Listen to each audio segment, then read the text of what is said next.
basically, which is looking after the tries to help supplement the government's efforts in primary education. Now, my feeling is that the classes with which I am in touch, many of these students will not go beyond 8, despite all of their efforts. And many will not go beyond class 10. So what do we do about it?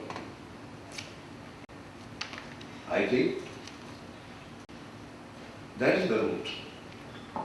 If we can link them with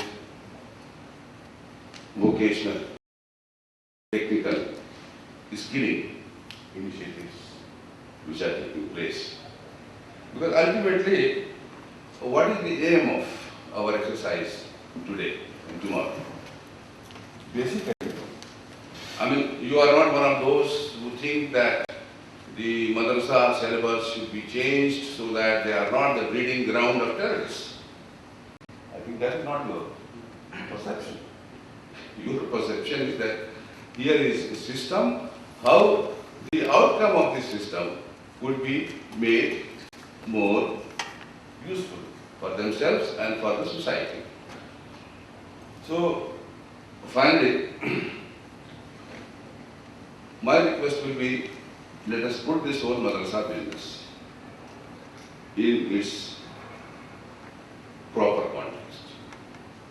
We should not exaggerate its importance or its contribution, potential contribution to the well-being of the community later. Secondly, I think we should basically focus on one, what are the deficiencies in the state's role in providing education in the minority concentration areas. This part is coming very clearly in such a committee report, and one of your colleagues, Zoya Hassan, has emphasized this. In fact, her grievance is that the ministry is focusing too much attention on improvement of madrasas and not as much as opening opportunities for education in Muslim concentration areas. ایک طبقے کا خیال یہ ہے کہ اس نظام تعلیم سے یکسر گریز کرنا چاہیے، اور یہ ایک حقیقت بھی ہے کہ صرف 3% لوگ ہی جاتے ہیں۔ دوسری رائے یہ ہے کہ اسے من و عن برقرار رکھا جائے، کیونکہ اس کی اپنی تہذیبی و ثقافتی افادیت ہے، اور اسے روزگار اور ذریعہ معاش سے نہ جوڑ کر دیکھا جائے۔ تعلیم کے بعد کوئی بھی شخص کوئی بھی آزاد پیشہ اختیار کر سکتا ہے۔ تیسری جو بات ہے وہ یہ کہ یہ دیکھنے میں آتی ہے کہ اس نظام میں اصلاح کر کے اسے برقرار رکھا جائے۔ مؤخر الذکر رائے اور اصلاح و نظر ثانی کا رویہ بھی ہمیشہ دیکھنے میں آتا رہا ہے۔ چنانچہ نصاب اور تجدید نصاب کی یہ بحث اور یہ سلسلہ اورنگزیب کے عہد میں ملا نظام الدین سے ہی شروع ہے۔ ماضی قریب میں شبلی، مناظر احسن گیلانی، آصف فیضی، موسیٰ جار اللہ، مولانا عبدالسلام خان، سینٹرل وقف کونسل کے زیر اہتمام علماء کے ایک پینل نے بھی نصاب تیار کیا، جس میں قاری محمد طیب، سید علی نقی، آصف فیضی، محمد میاں فاروقی، سعید اکبر آبادی وغیرہ بھی شامل تھے۔ اور اب جیسا کہ ابھی ذکر آیا کہ جامعہ ہمدرد سوسائٹی کے اہتمام میں علماء اور دانشور حضرات نے اس پر اثر نو اس کو ترتیب دیا ہے۔ ایسے میں دوبارہ ان مباحث کو علماء کے عام طبقے اور خاص طور پر درس و تدریس سے وابستہ افراد تک اسے پہنچانے اور اس کی عمل آوری کے حوالے سے طریقہ کار پر غور و خوض کی ضرورت ہے۔ حالیہ دنوں میں حکومت کی دلچسپیوں کے سبب یہ بحث بھی چلی ہے، لیکن ابھی یہ تشنا ہے۔ یہاں کچھ اور باتیں بھی ہماری توجہ کی طالب ہیں۔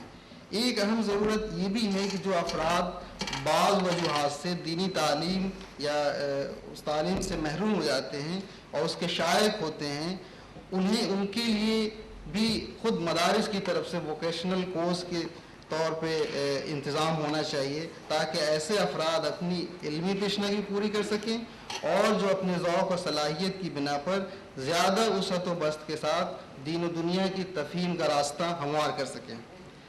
گورنمنٹ بھی چاہتی ہے سب لوگ مدرسہ اسے امپروو کر لو، یہ کر لو وہ کر لو، اسے ان کے حال پہ چھوڑ دیجیے، نہیں ماریں گے. ہیں کتنے آدمی یہاں پر؟ کون پوچھ رہا ہے آپ کو؟ کچھ بھی پاس کرتے رہیے، آپ کچھ کہتے رہیے، لکھتے رہیے کتابیں. تو آپ کو ان کے ہاتھ پہ چھوڑنا پڑے گا. یہ اللہ تعالیٰ ان کو نیک ہدایت ہے. بہتر طریقہ یہ ہے کہ آپ آلٹرنیٹیو ایونیوز پیدا کر دیجیے تاکہ کم سے کم جو ہماری ینگر جنریشن ہے وہ کیسے کریں گے آپ؟ اب امریکہ کو گالی بکتے رہیں گے، ڈنمارک کو برا بھلا کہتے رہیں گے، مظاہرے کرتے رہیں گے، کہیں گے ہم ان کا مقابلہ کریں گے. ارے بابا ان کے پاس کیا کہتے ہیں سائنٹیفک ایڈوانسمنٹ کی وجہ سے ایئر فورس ہے، میزائلس ہیں. آپ کے مدرسے کے اندر پیج بنانا تو سکھایا نہیں جا رہا، آپ مقابلہ کیا خاک کریں گے؟ اور ایک بات اور ہے، یہ کوئی قرآن رسول اللہ صلی اللہ علیہ وسلم نے نہیں کہا. نبی کریم صلی اللہ علیہ وسلم کی اس سے بڑی کوئی مثال نہیں ہو سکتی. یہ جو سب سے بڑا فتنہ جو پیدا کیا ہے دنیاوی تعلیم اور دینی تعلیم کسی ایک قسم سے نہیں ہے، قطعی غلط ہے. قرآن میں آتا ہے، وہ حدیث شریف میں آتا ہے، کون سا؟ علم نافع، any branch of knowledge which is useful. جو اصلی ٹرم ہے حدیث کی وہ ہے علم نافع. رسول اللہ صلی اللہ علیہ وسلم نے دعا مانگی ہے کہ جو بھی علم نافع ہے، جو بھی چیز فائدہ مند ہے وہ علم ہے، اس میں دین و دنیا کی کوئی تخصیص نہیں ہے. اور اس کی سب سے بڑی مثال یہ ہے کہ جنگ بدر میں جو قیدی آئے تھے، جو پہلی جنگ ہے، تو اس میں جو قیدی آئے تھے رسول اللہ صلی اللہ علیہ وسلم کو قتل کرنے کی نیت سے، اسلام کو ختم کرنے کی نیت سے. قریش مکہ جب وہ گرفتار ہو گئے تو ان کے لیے یہ ہوا کہ ریلیز منی لیا جائے، بھائی پیسے دو اور چھوڑ دو. قتل نہیں کیا ان کو. اب ان میں جو پڑھے لکھے لوگ تھے تو رسول اللہ صلی اللہ علیہ وسلم نے یہ کہا کہ جو تم میں پڑھے لکھے لوگ ہیں وہ ہمارے صحابہ کو لکھنا پڑھنا سکھا دو، ہم تم کو آزاد کر دیں گے. اب میں پوچھنا چاہتا ہوں ان لوگوں سے، کیا رسول اللہ صلی اللہ علیہ وسلم نے ان لوگوں سے جو اسلام کے بدترین دشمن تھے ان سے اپنے صحابہ کو تعلیم دلوائی تھی تو کیا قرآن حدیث پڑھوایا تھا ان سے؟ تو قرآن کو مانتے بھی نہیں تھے. تو سمپلی لکھنا پڑھنا سکھانے کے لیے اس سے بڑی کوئی مثال نہیں ہو سکتی کہ جس نبی نے یہ کیا ہو کہ پڑھانے کے لیے جو اسلام کے بدترین دشمن تھے، رسول اللہ کو قتل کرنے کے لیے، اسلام کو ختم کرنے کے لیے آئے تھے، ان کو ٹیچر اپوائنٹ کر دیا اور یہ کہا کہ ہمارے جو کم پڑھے لکھے یا بے پڑھے لکھے لوگ ہیں ان کو آپ لکھنا پڑھنا سکھا دیجیے. خرابی کیا ہوئی ہے کہ یہ علم دین ہے اور یہ علم دنیا ہے. یہ زبردستی کی ایک چیز ہے، کوئی علم دین اور دنیا نہیں. سیدھی بات ہے کہ علم ہے. چاہے وہ ابھی آج ہم یہ کہہ چلے جاتے ہیں کہ صاحب غزالی کیوں نہیں پیدا ہوتے اور ابن سینا کیوں نہیں پیدا ہوتے. ارے بھائی اس زمانے کے جو علوم تھے وہ ان کو پڑھتے تھے، آپ پڑھا ہی نہیں رہے آج کے علوم، تو کیسے پیدا کر دیں گے آپ آج کے دور کے اندر تمام چیزیں. تو اس کے لیے ضرورت یہ ہے کہ جو درس نظام میں ایمانداری کی بات تو یہ ہے کہ اسے چینج ہونا چاہیے. یہ تھوڑا سا کمپیوٹر، ایک بات اور ہے، مدرسہ ماڈرنائزیشن کہتے ہیں کمپیوٹر لگا دو ماڈرن، خالی کمپیوٹر سے تھوڑی ہو جائے گا. جب تک آپ کو سائنس نہیں آئے گی، سوشل سائنس ہوگی، خالی کمپیوٹر لگانے سے کیا ہو جائے گا.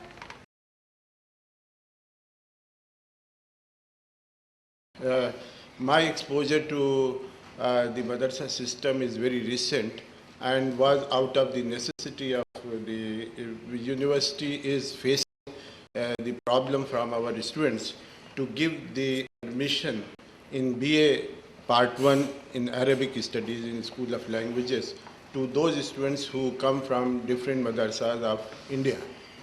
Now, university has not been able to find equivalence of these degrees. So what these people have been doing so far, they are going to Jamia Millia Islamia. They are recognizing some of the madrasas and they get admission into the first year BA.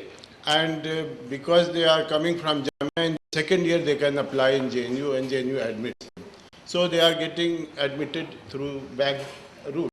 So in JNU also there was some kind of consensus that why not look into the problem and try to remove that difficulty of coming through shortcut. So university constituted, our equivalence committee constituted a subcommittee which 3 of us were the member, and we recently went to various madrasas and also the boards. We are in an era where a lot of word is emphasizing on education. UNESCO has launched a program of education for all. By 2015, they are aiming at universal enrollment for the world. And we have Sarv Shiksha Abhiyan, that is a variant of EFA. We have achieved lot of gained lot of achievement in terms of our efforts on literacy, from 58 to 68% rise in literacy from 1991 to 2001 is a big achievement. We have achieved a very good success in the female literacy also during the last decade, since 91-2001. We have done a lot of positive work in the area of education. But the problem remains that half of the illiterates of the world live in India. Our literates are very good in number, but our illiterates are equally massive. So we have really to provide education to our people. Still, our journey is not finished. We have to go a long way to provide education, which is the crux of the problem of backwardness. Now, if we are determined to provide education to our masses, we have to tap all the possible resources through which we can provide education. We can provide education through formal education, non-formal education, adult education, this and that, existing chain of universities, colleges, etc., etc. And of all the possible chains, there is Madrasa is a very important chain. They provide us a very well-knitted, very strong and very widespread chain of institutions, which is yet not being optimally utilized. Although the estimates say the 4% of the Muslims population go to Madrasa education, but this 4% is not a small number. And this 4% of what? Of the literate, of students going are to the total. I think it is the 4% of the total Muslims going to education, formal education. And in the situation where Muslims suffer from the lack of enrollment or sufficient enrollment, this 4% is something very good, very big, and we should not ignore it, or we should not dismiss it simply by saying that 4% is not sufficient to be looked upon carefully. We should take full note of it. When we look into Madrasa education, we find that Madrasa education is not, in fact, something existing in isolation.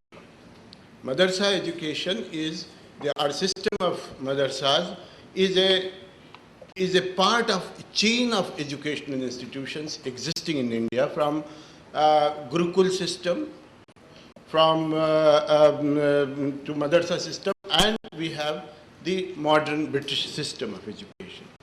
Now, all these three systems of education are very important, and they have historical roots.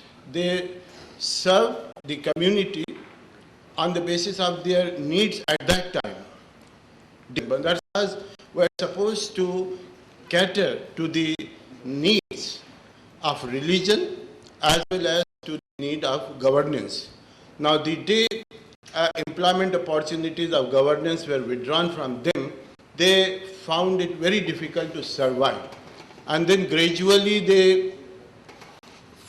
they shrink themselves. They find a solace only in religious activities, and gradually they withdrew from governance and became isolated from the rest of the society. And that same thing happened with the Pathshalas and other things. So in fact, we should not think in terms of modernizing or bringing reforms to any system of education. We should try to see to integrate it. We should, in fact, our emphasis should be to integrate Madrasa education or other systems of education into the modern system of education, so that all the three systems coexist, and should see to it that there are enough job opportunities provided to them so that the system keeps on moving. I felt after having interacted with ulama from different maslaks across the country that there was a lot of very good work that some of them were doing.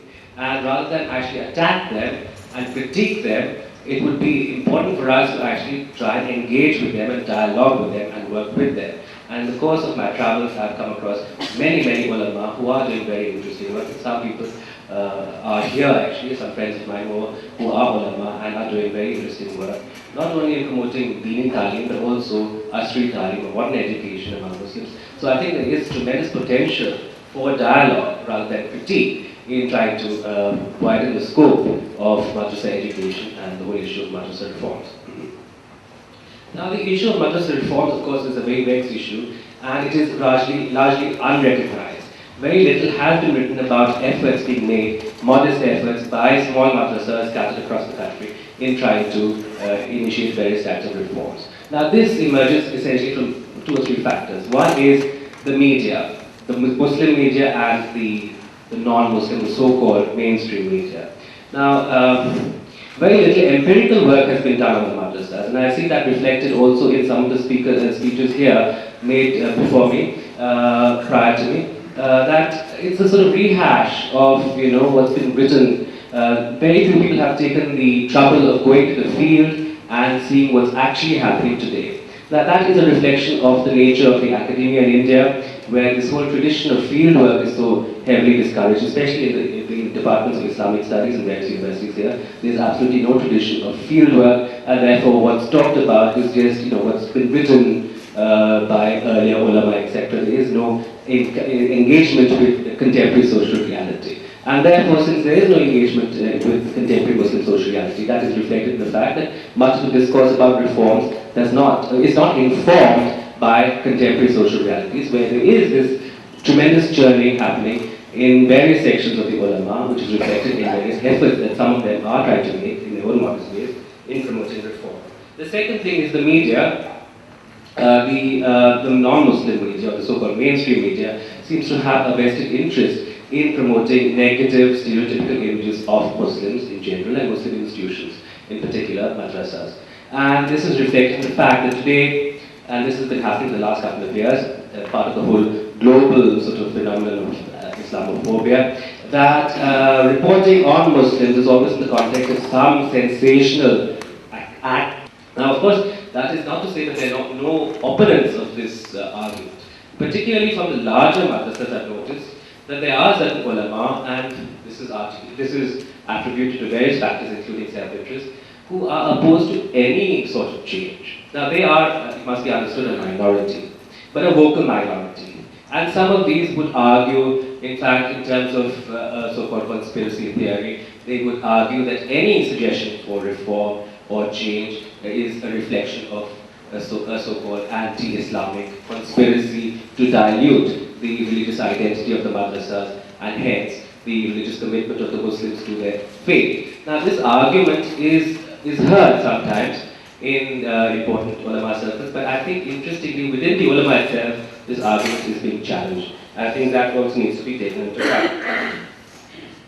Now, reforms are often talked about only in the context of curriculum change. However, if you look closely at the debates that are taking place within the circle of the ulama in the madrasa press, you find that, of course, curriculum change and reform is talked about, the need for modicum of Asri Talim, etc. is talked about. But besides that, there are other issues connected to this whole notion of reform that are also being given attention to, although not as much as perhaps they should be. Now let us understand about that the madrasas are facing. There are so many problems, curriculum problems. They are discussing some and suggesting all those things. But as far as I know, there are few basic problems, and these problems are of maktab and middle. The first problem is the reform in syllabus. Yogi has talked about another. This is something where can not be any. No one opinion can be on this subject. This is not be discouraged. Why so many diverse forms of one opinion? What is wrong with diverse opinion? Why 1.5 billion of world's population, Muslim population should think? Why this unicolor we want?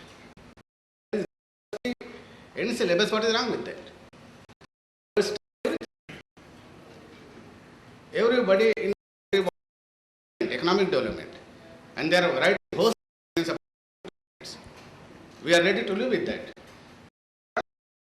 If there are varieties of syllabus, let it be like that, and let us we reform ourselves that at least we will live with that diversity of syllabus. No wrong, I think, with that diversity of in countries. We are living with so many diversities, linguistic diversity, all kind of diversity. If there is one diversity, yes, there is hardly anything wrong with that. Actually, every mother has its own problem as far reform in syllabus is concerned. You see, how much you feel about that you want, that will determine the requirement of reform in the syllabi of madrasa. Always be different. I will feel that word is required, and you will feel that 15% reform is required. That 50% or 60% is called Dunyavi ulum should be taught, and only ulum should be taught. So that difference of opinion, and that actually should be left to those. Reform should come from within. Commission नहीं है, and this has been passed by an act of parliament. उसमें दो committees उन्होंने बनाए central government की, एक certificate recognition के लिए और एक स्कूल के रिकग्निशन के लिए.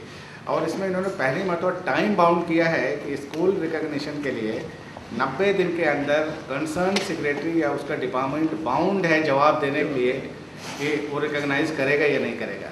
सर्टिफिकेट के लिए इतना नहीं है, लेकिन वो भी अच्छा खासा है कि इस सिलसिले में भी जो है 90 दिन की पाबंदी तो नहीं है कि बाउंड है जवाब देने के लिए, लेकिन ये उनको इंस्पेक्शन करना है और उसके बारे में वो कुछ जवाब देना है. तो पहले क्या था कि आपने अप्लाई किया और वो कंसर्न डिपार्टमेंट का जो सेक्शन ऑफिसर होता था उसने कहीं फेंक दिया डस्टबिन में या टेबल पे रख के भूल गया, नहीं देगा जवाब. लेकिन अब क्या है कि you can do an RTI कि भाई हमने आपको एप्लीकेशन दी थी, 90 दिन के अंदर आपने जवाब नहीं दिया, तो where is the what is the status of my application. ठीक है, सर्टिफिकेट के मामले में भी ये. हाँ, last comment. First of all, Unless you forego your length. I'll introduce myself. I'm Dr. Vardhini Bhattacharjee, Regional Director of Indira Gandhi National Open University at Guwahati. I've been very attracted and found the whole session to be very interesting. I feel that there are two, I've collected quite a lot of data about the madrasa from the Directorate in Assam, and I feel that there are two clear points where the intervention can be made. One is keeping the sanctity of the madrasas, not disturbing the traditional purpose for which it is meant, but then trying to modernize it, especially in these days of unemployment, is to introduce short-term skill-based development programs in the madrasas. Like for instance, we've been doing in Guwahati, cell repair, screen printing, arc welding, and short-term such kind of programs which will slowly modernize the education as well as make it job-oriented. The second area where I find that there's a scope for intervention is with regard to the teacher training programs from the primary level up to the secondary level, where we can take the programs of IGNOU, the Certificate in Primary Education, as well as the B.Ed program of IGNOU and the Diploma in Primary Education programs, which are training programs which a person can do while he is working in the madrasas themselves.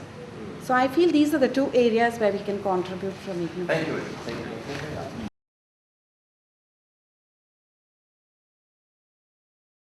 There was a debate between madrasa people whether the syllabus of madrasa and Madrasa Nizamiya itself should be changed. And Maulana, please, you listen. So there is a complete detail and debate between ulama themselves. Maulana Manazir Gilani, he has written regarding this issue in his book Hindustani Musalmanon ka Nizam-e Ta'lim. It is in 2 volumes. One volume contains 700 pages, means 1200 pages. He says, only why the madrasa syllabus are book oriented and not oriented. The main theme and main figure factor in this, madrasa undertake as their core course first tradition. Tradition means the sayings and deeds of Prophet ﷺ, which has been recorded by in their company, the persons who follow. So there's collection of hadith, Bukhari, Muslim, Tirmizi, Nasa'i, Ibn Majah, Abu Dawud. So this is the 6th collection. It is regarded as best and only collection. So if in our days some scholar, some madrasa people, some outsiders, they change in the subject of regarding books as taught as a tradition. So there is no option. You will not get another Bukhari, you will get another Muslim. So this 6th collection has compiled in second century of Hijrah. I mean to say that 8th century of AD. So in our days, there is no option. That is why madrasa, when they undertake tradition teaching, they are unable to change or bring some sort of model in the field of tradition, because the books are fixed, chapters are fixed, and compiled later. What option is left? A selection of hadith to be taught, and this practice is undertaken by our madrasas in our days. This is regarding the other thing. For instance, Islamic jurisprudence. So you know that madrasa Islamic jurisprudence, which is fiqh, fiqh has already been compiled, constituted, and a good number of interpretation commentaries on fiqh. No book in our days can appear parallel to those books who are taught madrasas. Further, it is divided into Shafi'ite fiqh, Malikite fiqh, and Hanbalite fiqh. So it is too difficult to change this sort of things and place other book, because you don't find any book other. This is a very, very important question. This question was raised by Maulana Munazir Hasan Gilani. He has been, and there was a meeting in Darul itself. They were thinking.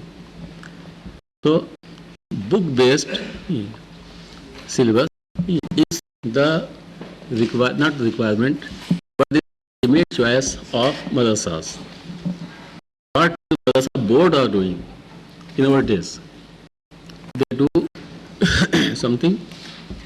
They introduce general sciences, social sciences, mathematics, and that in their elementary stage.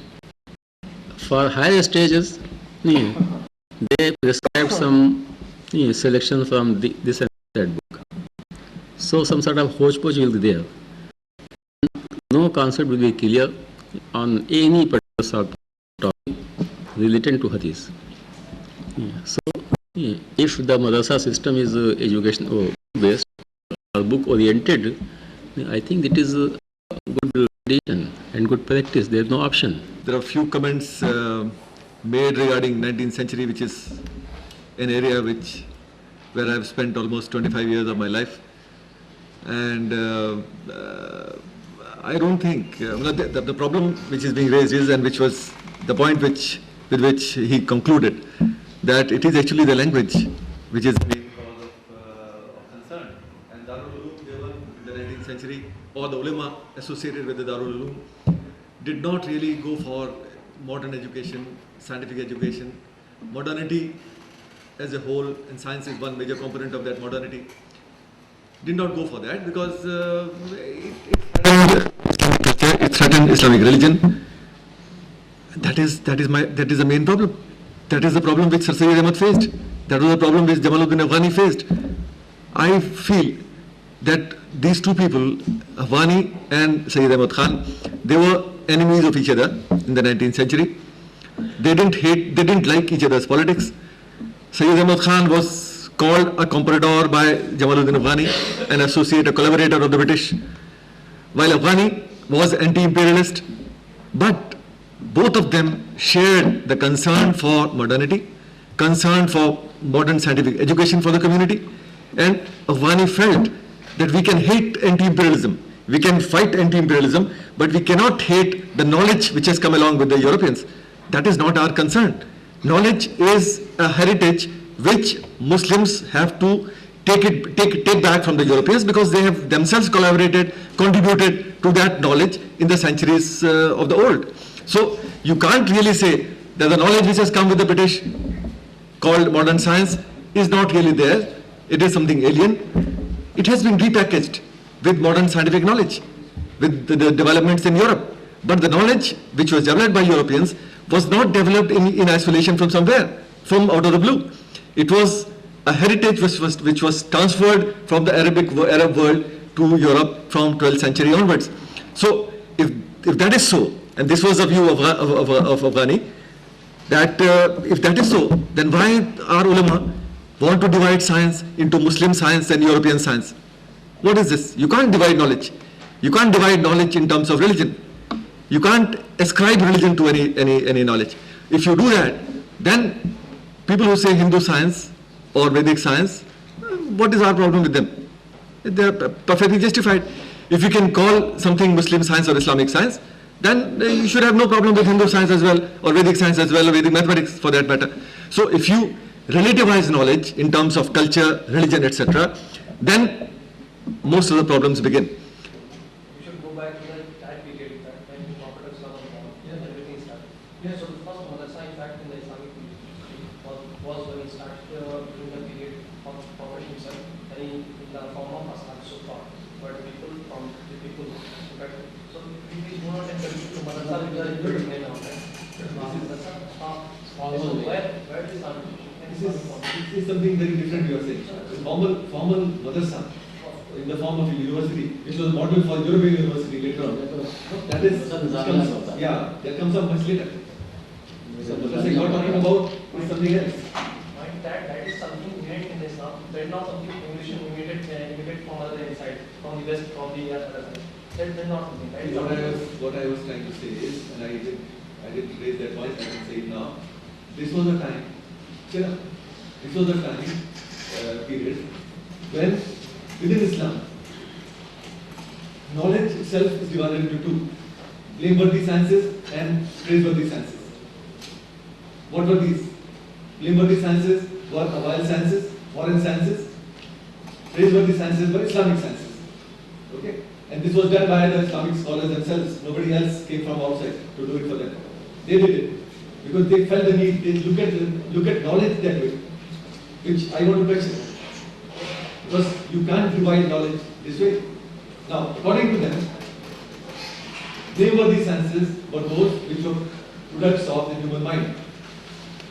Islamic sciences were divine sciences, which were revealed, part of the revealed word, okay, which were justified for the believer. So, wild sciences were not really incorporated as part of the curriculum of the madrasa. This is what I am trying to say. You go and check it anywhere. It's not there. This is a small experiment that Kutch Mahila Vikas Sangathan, Jan Vikas Udai and Jamiatul Ulama started in Gujarat. And the intervention is basically to look into the whole issue of access to education and education that Muslim children are getting today. I think most of you have read the Sachar Committee report, which clearly mentions that 25% of Muslim children are not able to finish primary education. They leave education before 14 years of age. and this rate is much more than the dropout rate of any other socially or economically backward caste in India. Similarly, the other other thing which has been brought out in the report is that until now access to education amongst Muslims was shown because there was a confusion between makatib and the makatib that were running in at village level were considered as madrasa. Madrasa are far more holistic as compared to the current makatibs that are running at village level. Makatib these days are giving only religious education, and hence there are no ways giving children any mainstream education. So that full thing was brought out in such a committee report, and hence the access to education problems of Muslim community has come to light largely by the lecture committee report, where it was pointed out that 25% of children till date have no access to education. So our effort is largely to respond to the issue of access to education amongst the Muslim community.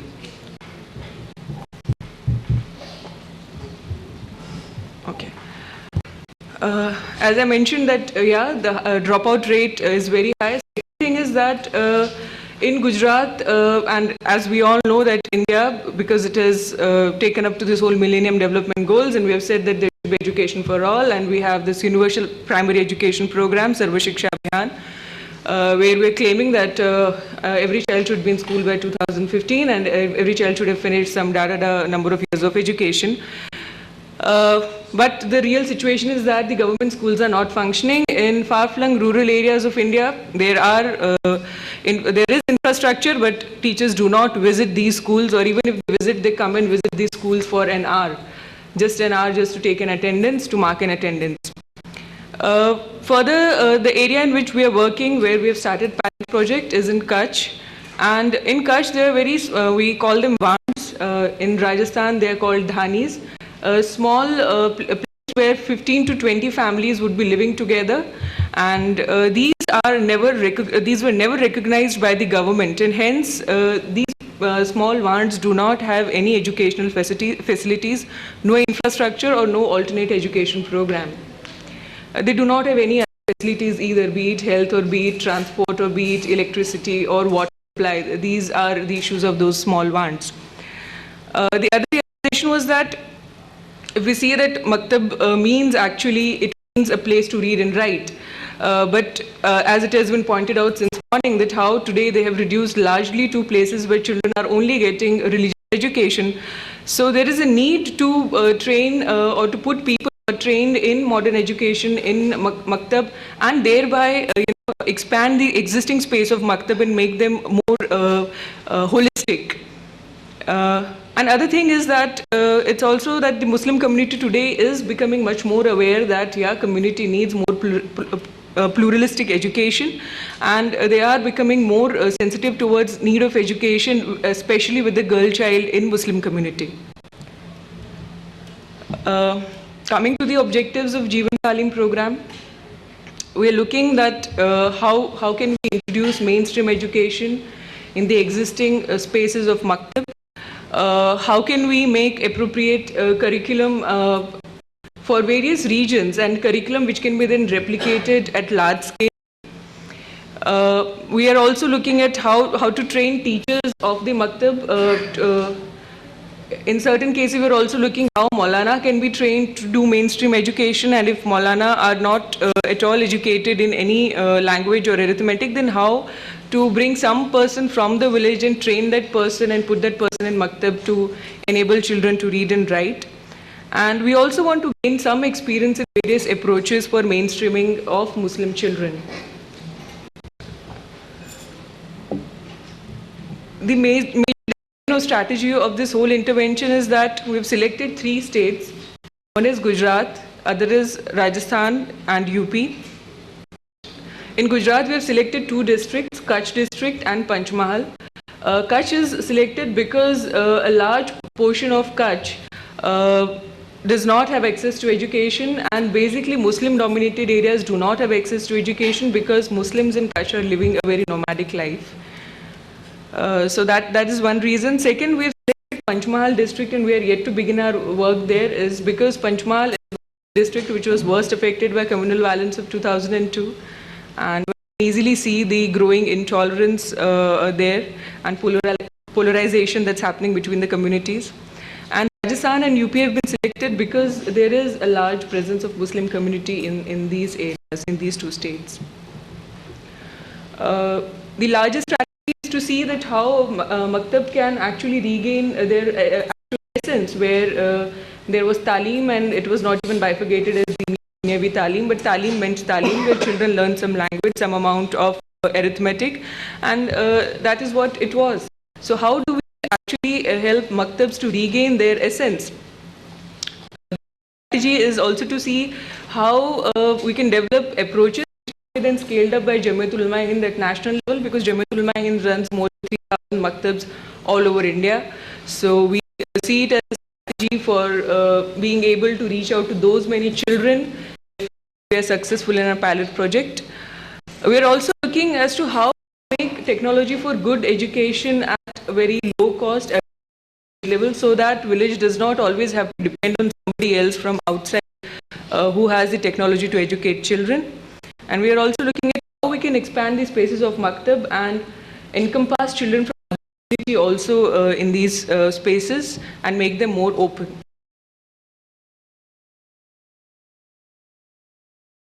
My 4 points are really, firstly, none of these are new, and many of them, I think all of them have been made, if not once, several times today. So I'm really just saying these are true in Bijnor, and that's why I want to reinforce them.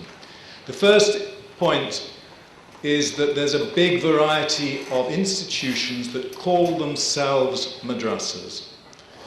And any proposal for reform would have to take account of that variety. And you can either do what Yogi suggested we did earlier, which is to say only those institutions that might produce high-quality ulama are to be considered madrasas.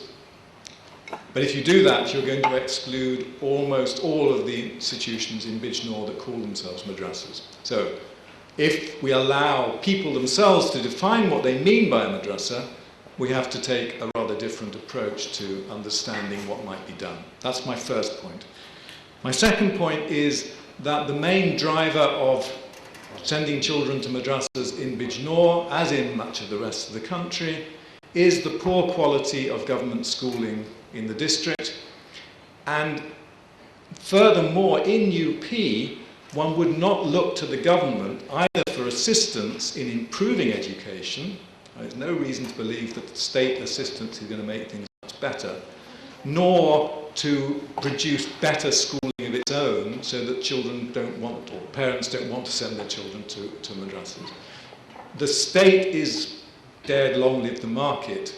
I don't actually like that kind of phrase, but what happens in the marketplace is going to make a bigger difference to what happens to madrasas over the next 10 to 15 years, I think, than what government policy is.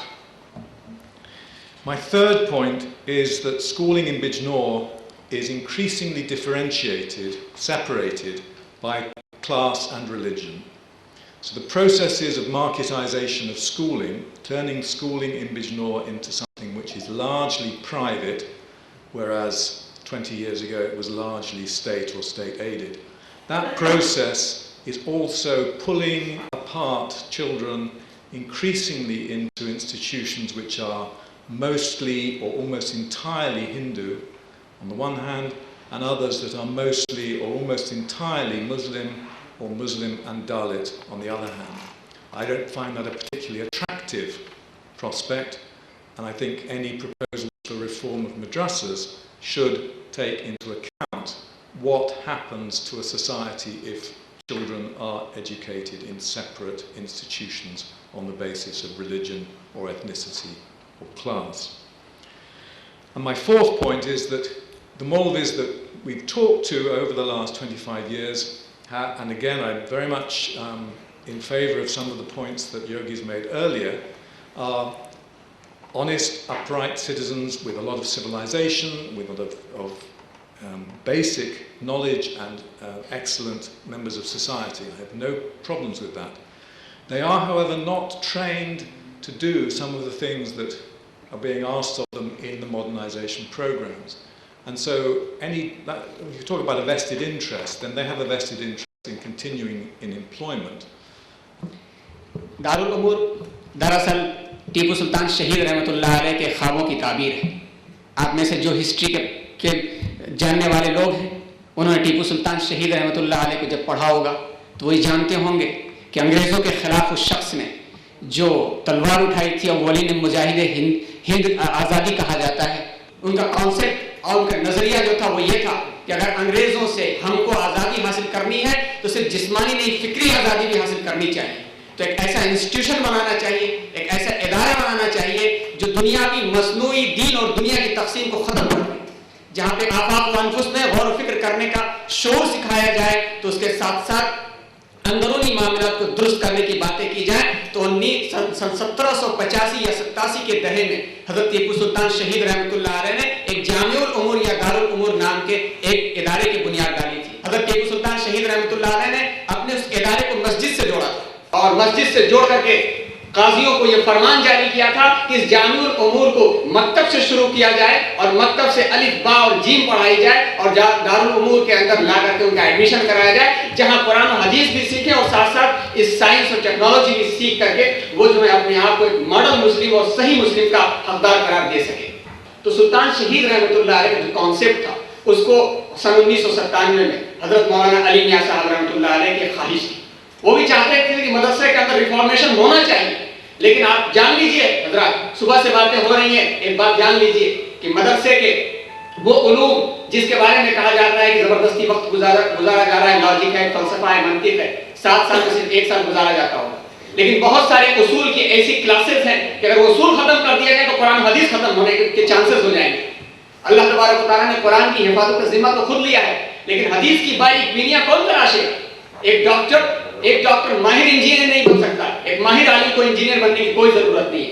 जरूरत है कि वो एक आलिम बने, एक दाई बने और हर इल्म को वो जाने जिसको अल्लाह तबारक व तआला ने पैदा किया है। तो मौलाना अली मियां साहब रहमतुल्लाह अलैह या काजी मुजाहिदुल इस्लाम साहब कासमी रहमतुल्लाह अलैह, ये अफराद जो थे ये कोशिश करते थे कि मदरसे के लोगों को मॉडर्न एजुकेशन कैसे आ जाए ताकि कम्युनिटी के अंदर, माशरे के अंदर ये सर्वाइव कर सके, जिंदगी अच्छी गुजार सके। तो उसके लिए डिप्लोमा कोर्सेज का ख्याल आया कि क्यों न मदरसे से फारिग होने वाले को 1 साल के लिए हम मॉडर्न एजुकेशन में ला दें। 1 साल के लिए मॉडर्न एजुकेशन में हम लाएंगे तो हो सकता है 1 साल के अंदर वो सारी चीजें सीख जाए जो उनके लिए काफी हो। तो ये नुक्ता सीखा मैंने गुल हसन से कि जहाँ मरती नहीं मरगे बदन से, चमक सूरज में क्या बाकी रहेगी अगर बेजार हो अपनी किरण से। तो हजरत मौलाना अली मियां साहब रहमतुल्लाह अलैह का एक मक़ूल आप यहाँ पर समाप्त कीजिए कि मिल्लत इस्लामिया की नशत सानिया का क़याम उस वक्त तक मुमकिन नहीं है जब तक मुसलमान अपने दीन पर साबित रहते हुए, दीन को छोड़ करके नहीं, यहाँ पर भी मैं ऑब्जेक्शन करूंगा कि दीन को छोड़ करके हम मदरसे में रिफॉर्मेशन की बात कर रहे हैं। नमाज का वक्त हुआ, नमाज तक का इंतजाम यहाँ पर नहीं था और हमारे पास सैकड़ों लोग मौजूद थे, खा खा करके चले गए। क्या वो मुसलमान नहीं थे?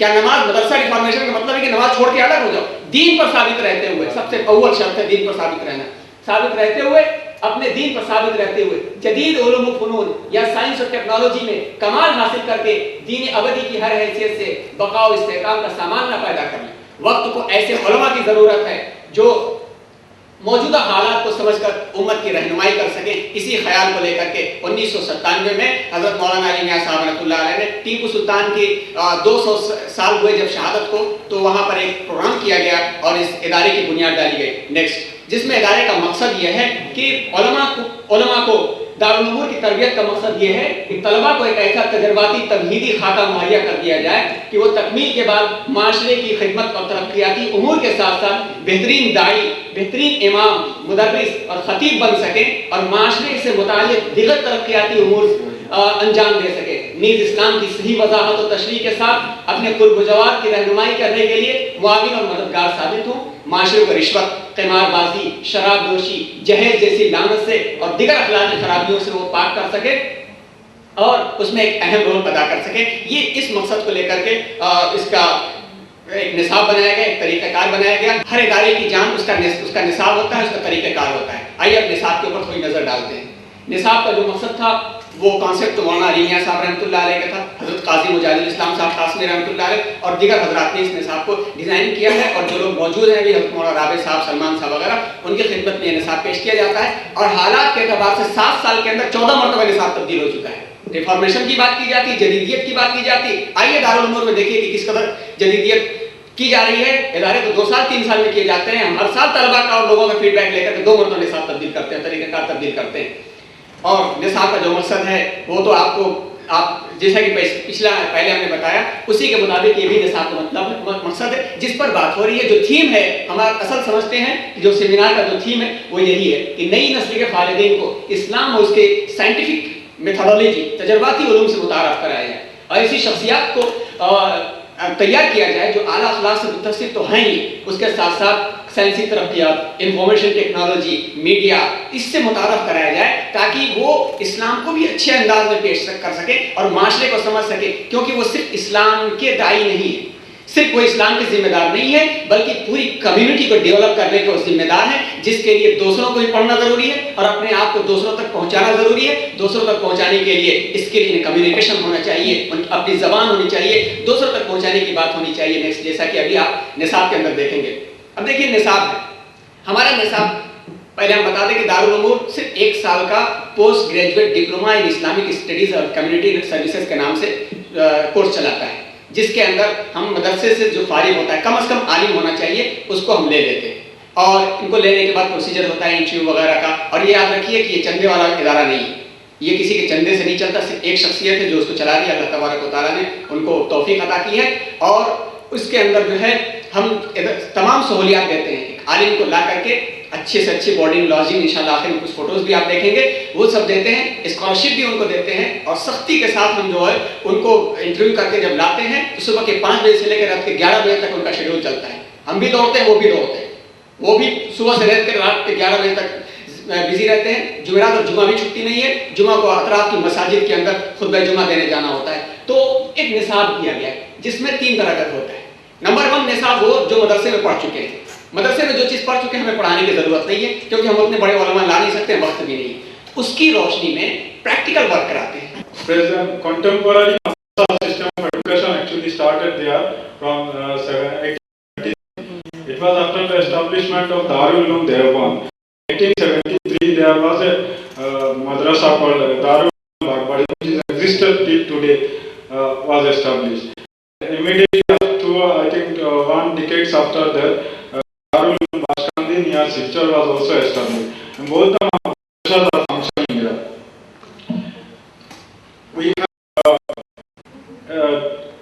if we discuss on the madrasa education system in Assam, we can divide the madrasa into 2 broad categories. One is the government-aided madrasa, another is the non-government aided madrasa. Non-government aided madrasa are in the category of Qawmi or Harizi madrasa. They can be divided into 3 sections: Hafizia, then Muhtabs, and then Alimia or Faziliya madrasa. And in those madrasas, I will start my discussion. They are Maktaba. One speaker already spoke, and Maktaba is associated with the village, particular local or mosque. In Maktabas, we find that the basic education of Islamic education are given. And students, what I have seen that in my locality, those particular students from poor or sound families, children also, they spend the whole morning there in Maktaba. Only the night they have to study the general education.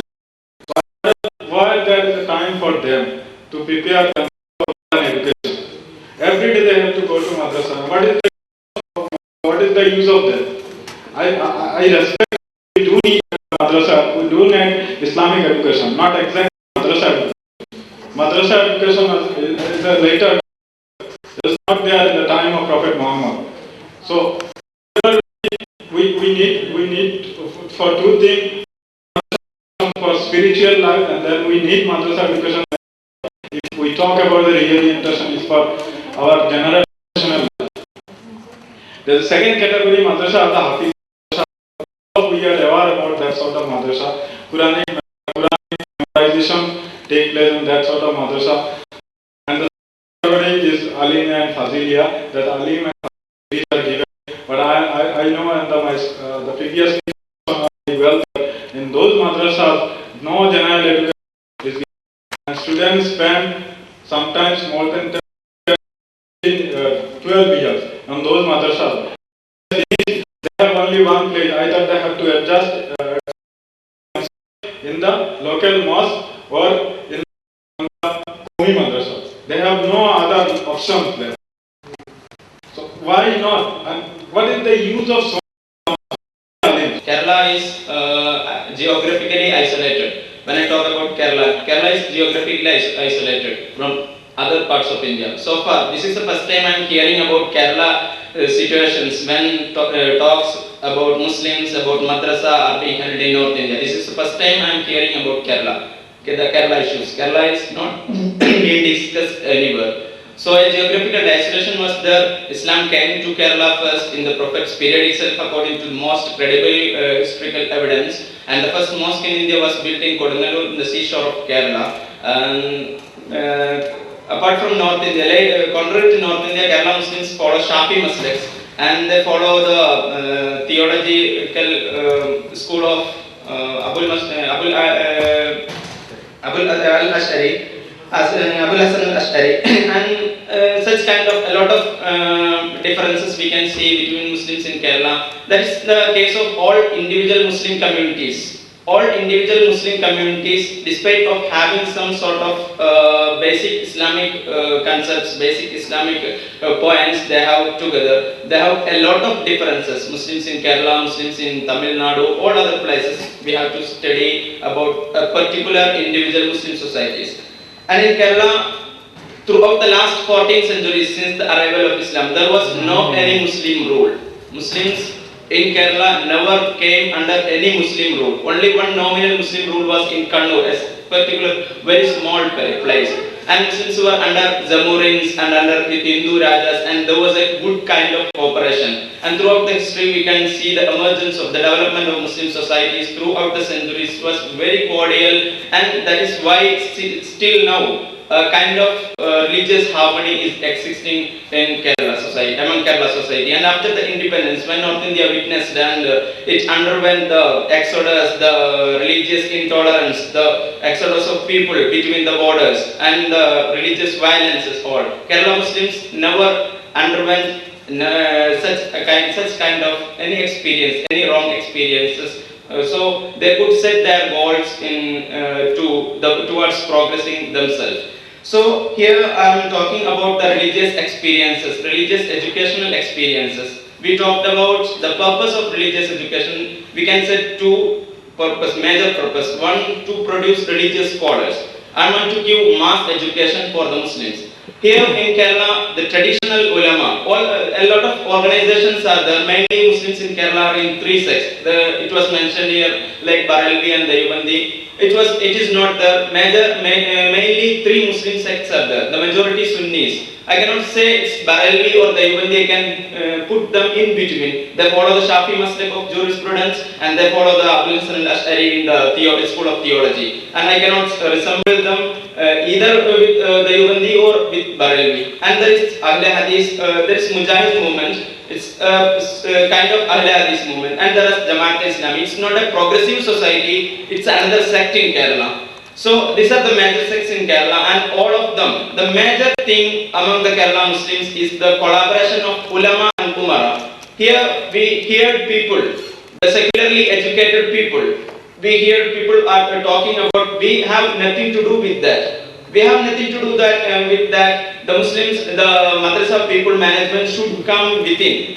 The reforms should come within. You can see in Kerala, we always talk about the ulama umara collaborations. Means there are leaders from Sayyid families, leaders from scholar community, there are business leaders, there are political leaders, there are secularly educated people. You can see all of them in a certain committees of Mohalla, certain committees of Muslim villages, certain committees of traditional ulama organization or other organization, other educational movements. Everywhere you can find this collaboration, and they all put together what they have, what is their experience, and that is, I think, it is the secret of the what Kerala Muslims have gained in between them. Here I am talking about the preliminary education, the madrasa education. One other introductory point is that madrasa, the concept of madrasa is different from North India in Kerala. In Kerala, madrasa is termed as primary, secondary and higher secondary religious centers. So the madrasa is working along with the schools. I am talking about that only. Synthesis of religious and secular education at primary. I have written an 8-page, but I will be very precise to submit this.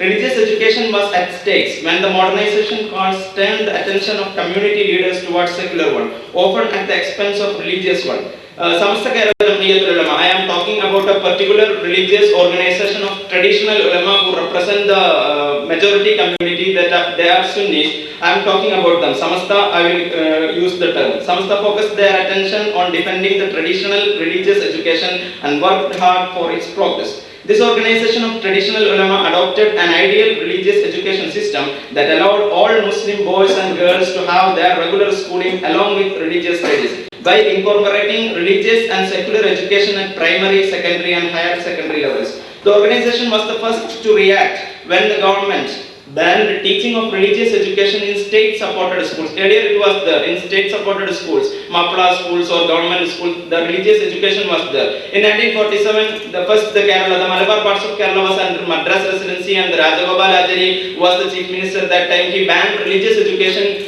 being given in the government schools. So Samasta worked to set up madrasas in each and every villages with a considerable Muslim inhabitation. The madrasa system emulates the formal schooling with classes from 1 to 12. It is important to know that the concept of madrasa, I already talked about it.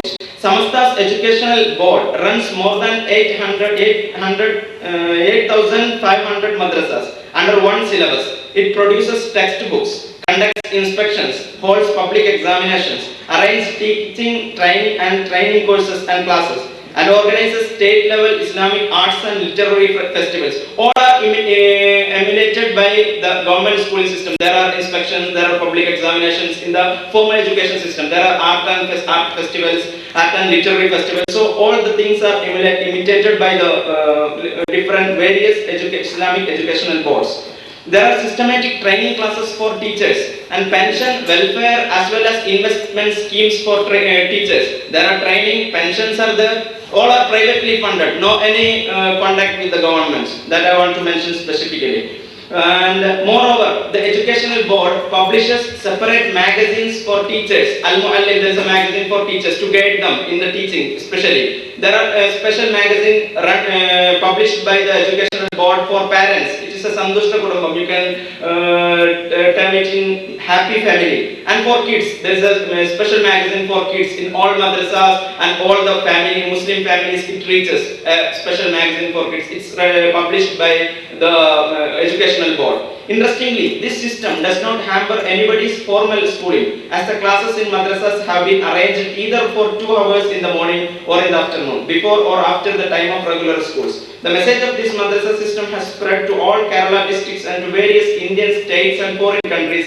where Muslim Malayalis live, like Andaman, Lakshadweep, Tamil Nadu, Karnataka, Maharashtra, and in all other Gulf countries. There are madrasas affiliated to the Samasta Kerala Islamic Educational Board. One can understand that these madrasas, about which Roland E. Miller has an outstanding study on Kerala Mapla Muslims, termed in his celebrated study on Mapla Muslims as the wonder and strength of Kerala Muslims, have been playing a greater role in the better integration of Malayali Muslims with other communities. While many Muslims elsewhere in India and abroad had to choose either secular or religious ways of education, resulting either in alienation from or complete assimilation with the non-Islamic cultures or communities. This system facilitated the harmonious integration and coexistence of Mapilas with non-Muslims, along with keeping their Islamic identity and culture high.